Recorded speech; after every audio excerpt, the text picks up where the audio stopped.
Hi, this is Hood Rubino from Devil's Digest. I'm over here with first-year defensive backs coach for Arizona State, Bryan Carrington. And Bryan, just tell me, how does a guy that is really rooted in Texas, I know he had 1 year with USC, how you end up here in Tempe?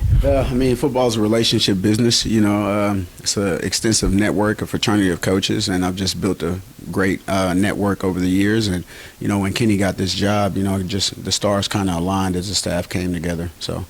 And if you're somebody that's been really in the operations side, to choose Arizona State out of all places as your first stop as an assistant coach, what went into that? Was this really the relationship with Kenny or some other factors? Yeah, relationship with Kenny, just to make up of the greater Phoenix area. I have a twin brother that got his master's from Grand Canyon University. So a few years ago, I attended his graduation and kind of just was driving around the city, and I was like, man, it's a nice place. I like the vibes out here. So that kind of, worked in Kenny's favor to help recruit me to this place. So I know it's no secret that somebody like yourself, as well as Rashad Samples, were brought to recruit the state of Texas.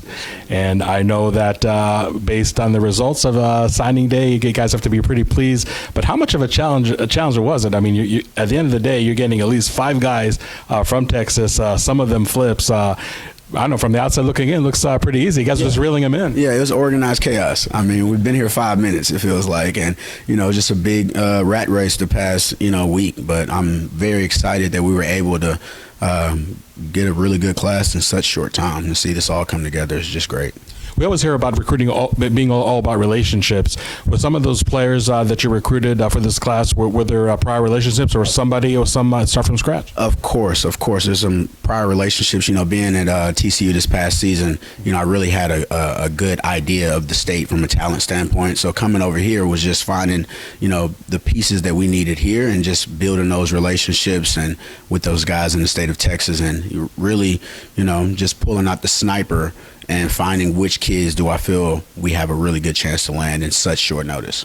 Would it be fair to say that Arizona State is a school that when you look at the recruits from Texas, it's not too close and not too far type of thing? Yes, sir. I feel like the blueprint that we have here is gonna be really exciting to recruit, because I feel that with the Phoenix having an airport so close to campus, there's a lot of one-way flights from Dallas, from Houston, from Austin, from San Antonio, from New Orleans, from Atlanta. The goal is to really, build a pipeline. Obviously, we want to establish the core of our roster from Arizona, but today with social media, you have to establish a national brand. So with me and Rashad having our network in the state of Texas, we're going to be able to bring a lot of Texan Sun Devils to this roster.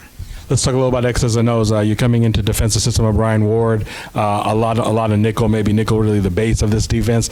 As a defensive backs coach, is that music to your ears? It's music to my ears, and my wide receiver background this past year at TCU is really going to help me, coach the guys, because I have a really good understanding of what the receiver is trying to do to the defensive back. So now me switching over to this side of the ball is just really intriguing. When you look at the success that TCU has had this year and may still have some more, first of all, how hard was it to leave a place like TCU to come to Arizona State when TCU is at its peak right now? Yeah, I think that's a testimony to Coach Dillingham and the staff. It was a lot that was luring me to stay at TCU, but, the excitement to build something and make it your own was what made me take that leap.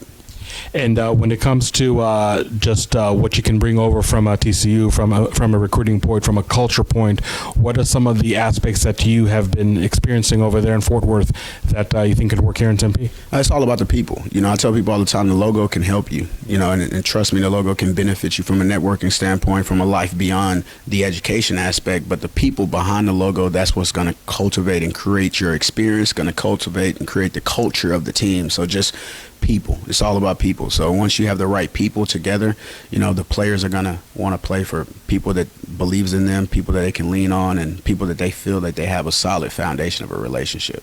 So if you just kind of going to peel the curtain, from the backstage, what goes into the cycle right now as an assistant coach? At what point do you guys really maybe think less about recruiting? I know recruiting is every day, but really more just getting this team ready for spring practice, especially with so many new pieces in place. Yes, sir. So obviously, recruiting is the lifeblood of the program. So us being here for the past few weeks is all about the emphasis of recruiting and trying to, build the roster from the bottom up and, bring in certain pieces outside.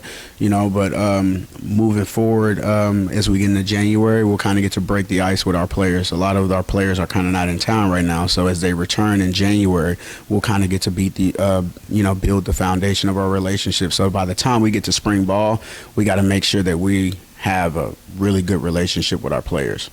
So now we can kind of focus that attention on the roster and the people that are here.